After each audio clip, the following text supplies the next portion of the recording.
Bonjour. Tout d'abord, j'aimerais remercier Laura Odello et l'Université de Montréal de m'avoir permis d'intervenir d'un lieu étant différent, ailleurs et ayant été, et de vous transmettre quelques réflexions autour du sujet élu pour cette école internationale d'été, l'appropriation de l'espace public. Merci pour cette distance généreuse qui, je l'espère, donnera lieu à un dialogue fructueux entre langues et pensées et imaginaires différents, donc entre aussi espaces ou plutôt mondes différents.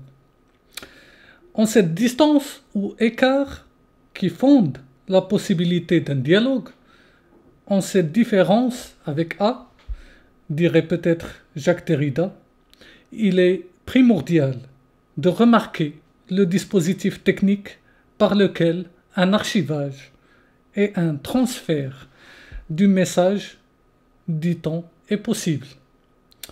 Et j'en profite à cet endroit pour remercier Jean-Marc Forax qui enregistre l'intervention, qui est là, en ce moment même présent derrière la caméra.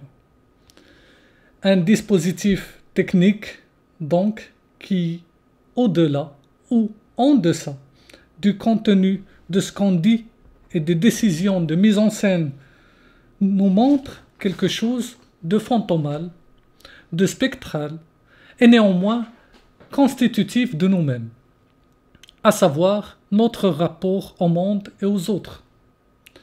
Et dans ce rapport, il s'y agit aussi d'un élément qui constitue le thème de ces journées d'études, l'espace public. Alors, pour ma part, quand Laura Odello m'a proposé de participer à cet événement, j'ai pensé à intervenir à partir des problématiques et questions qui m'intéressent personnellement et qui constituent le cœur de mes recherches, c'est-à-dire la représentation dans le monde arabe et la question liée aux possibilités et impossibilités de la représentation dans la pensée arabe, avec toutes les interprétations politiques, artistiques, religieuses, sociales, etc. qui en découlent. Mais en réfléchissant au chemin à suivre et à l'angle d'attaque pour ce sujet spécifique, je me suis rendu compte que je cours un grand risque, moindre peut-être en m'attachant à d'autres problématiques, que mes hypothèses et questionnements soient appréhendés ou interprétés d'un point de vue culturaliste ou relativiste culturel.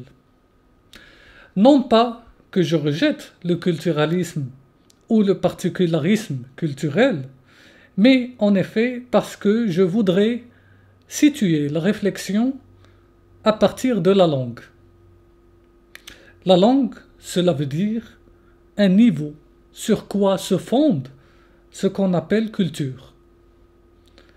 Cette dernière, en effet, la culture, n'est qu'un effet d'une expérience de langues spécifiques et leur déploiement, à savoir le grec et le latin. Bien sûr, avec le phénomène de colonisation, qui veut dire aussi colere, qui vient du latin, c'est-à-dire aussi cultiver.